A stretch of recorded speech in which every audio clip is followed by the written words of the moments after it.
Hello and welcome to DM News English. This is Faria Arsh here, and today we have Shabnam Parveen with us. Hello Shabnam. Hello, inviting me. Thanks for being here. Thank you. So tell us a little bit about yourself. What kind of work do you do, Shabnam? So I'm Shabnam and I work for a charity called Together Dementia Support. Okay. It's a charity that works with people living with dementia, and it also cares for their families. It provides a service to not only the person living with dementia but also their family, the carers. Oh wow, amazing. That is really, really good work.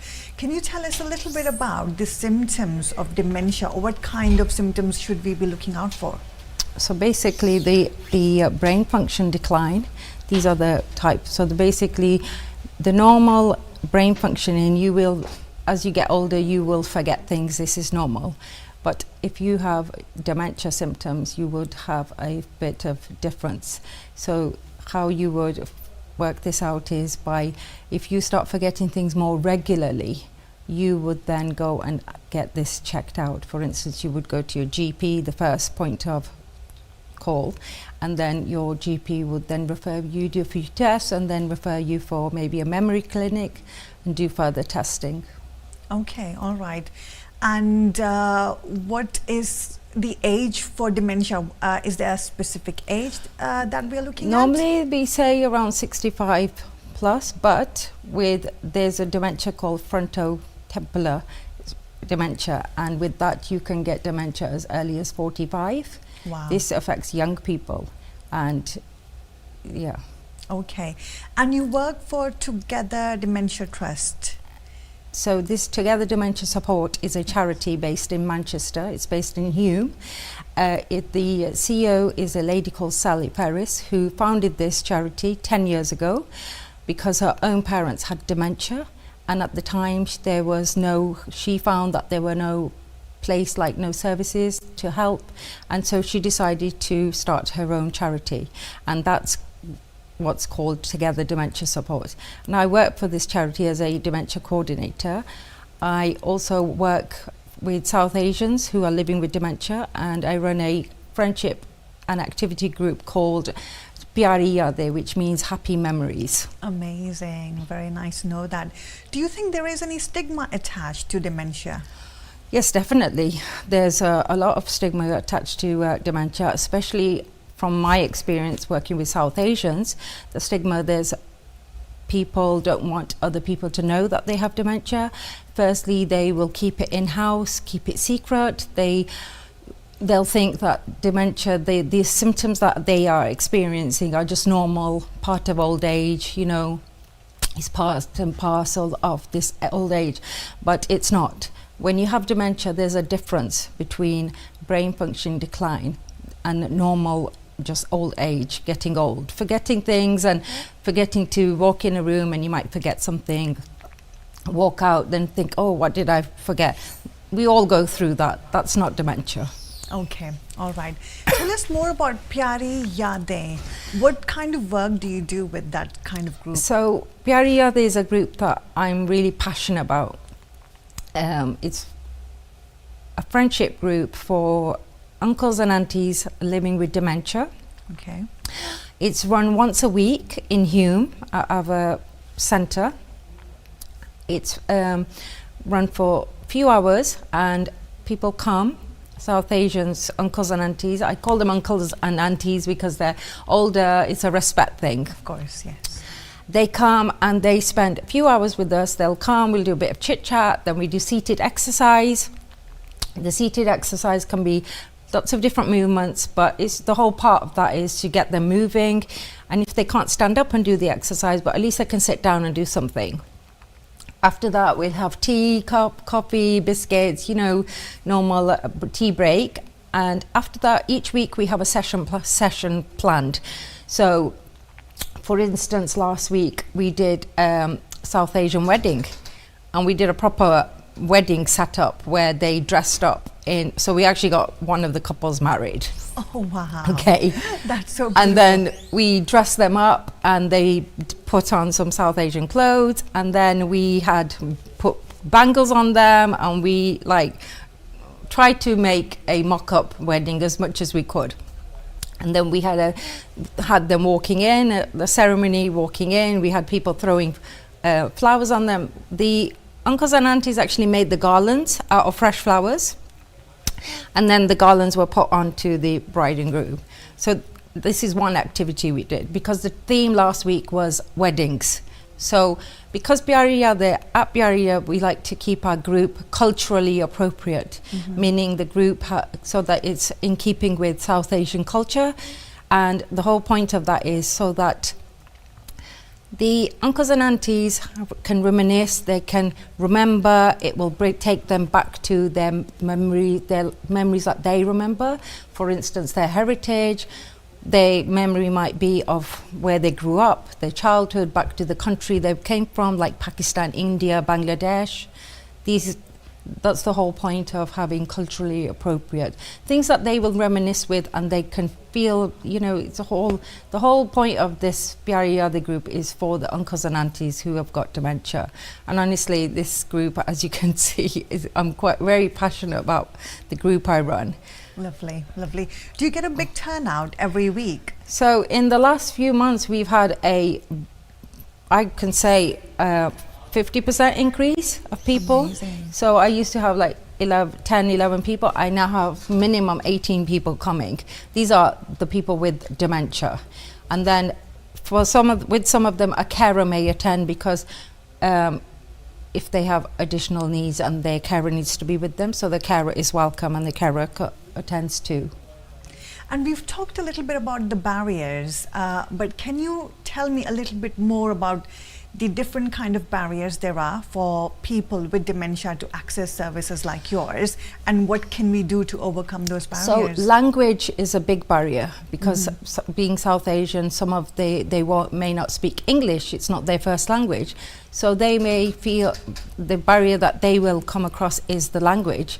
So, but in many services there is interpreters available that can translate. For instance, in Together Dementia Support, we offer services not only just for the person living with dementia, we provide services for the carers. We provide carer support.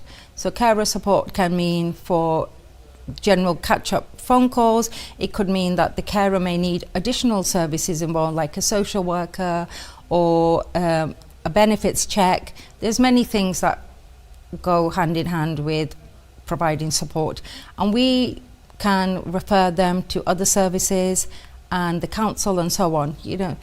The first thing anyone in need of help is to go to your GP, start the ball rolling, and then you can see that help is available. Nobody needs to suffer in silence. Of course. This is the heartbreak of this disease. But my experience with working with South Asians in particular is that they try and keep things in-house. They don't want to tell people about it. They think that it's embarrassing if we talk about it. Oh, we mustn't let such and such know that uncle or auntie is suffering from dementia. So then they'll suffer in silence. But the person who has dementia is not the only one suffering. Their family members, the people around them, the carers, the children, the whole family unit is suffering. Of course. So what kind of impact does it have on the family or the person directly caring for somebody who has dementia? Watching your family member who was once probably a lively, loud, outgoing character suddenly decline to the point where they are no longer able to do simplest of things for themselves, or just watching someone change in such a way. This can, for a child, for instance, any children in the family unit, this can be very upsetting. This can trigger other traumas. This is why awareness and raising awareness is so important. Yes. Educating yourself, because dementia, unfortunately, there is no cure at this point in time. But you can get support. There is help available.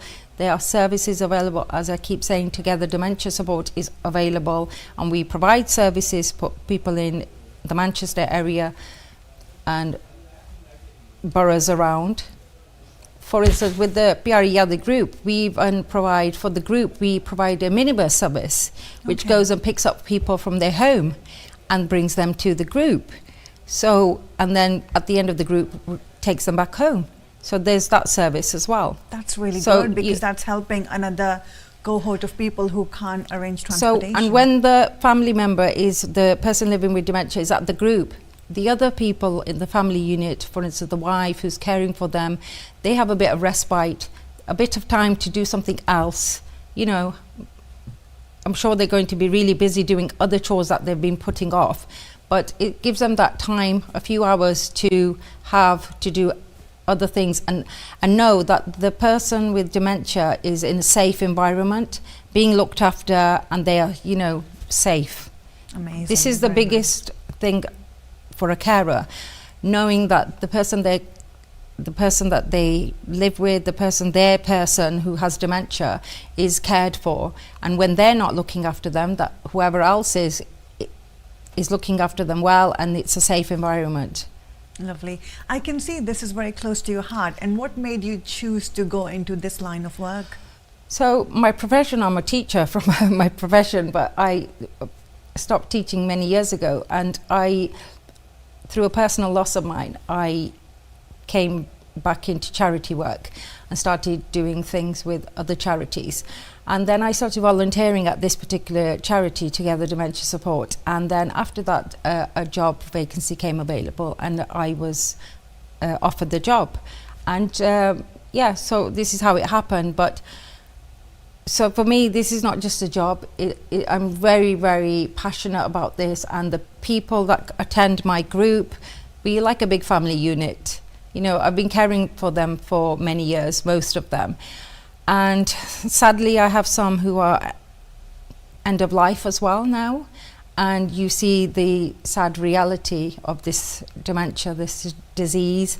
And you see these lively, lovely uncles and aunties that were once bubbly in the group, and they were the life, and you know, so much fun. And then now they're at that other side of the, and then you're watching them. It's heartbreaking, because although this is my job, it's not a job for me. And also the people that work in my team, the volunteers, and so we get attached to the people that are coming to our group each week. Of course. And when you talked about stigma, do you see that mainly in South Asian communities, or it's in other communities as well? I think the stigma is in many communities. It's not just a South Asian.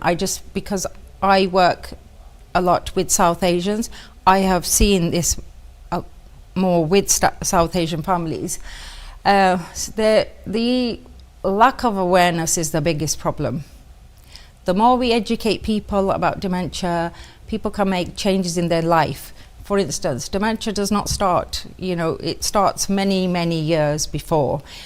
And you can have lifestyle changes, being active, diet, all these things can make a difference. They won't stop you from having dementia, but they can help the decline. It can make it slower. There's so many benefits to having a healthy lifestyle. So what can be done to raise more awareness about dementia, whether it's within the South Asian community or in general for everybody else? Talking about it, talking to people, talking to communities, telling them what dementia is, telling them what dementia means, what's part of it, like the symptoms of dementia, explaining to them, and then also telling them what help is available, what services are out there, and how you can get this help. You know, education is the biggest thing here. It is. And for me, like going into local communities, talking to them, going into our mosques, our temples, going into places where communities gather. These are the places where we visit and educate people about dementia. And from this, it will raise awareness. Amazing, amazing. And where can we find you? If we want to get in touch with you and access the services for dementia, where can we find you? So Together Dementia Support is based in Hume. We are at the Cathlock Centre, but we have a website which you can access. So you can just go in Google and type in Together Dementia Support.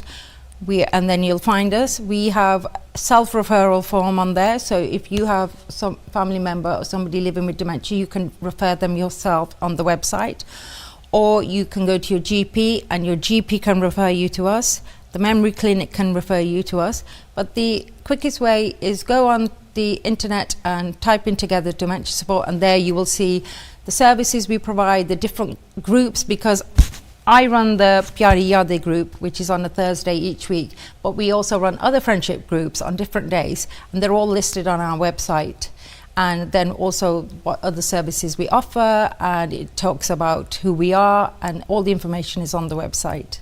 Fantastic. Shabnam, thank you so much for sharing your expertise, your experience, and everything you do. We are really grateful for your work. Thank you so much, Faria, for inviting me.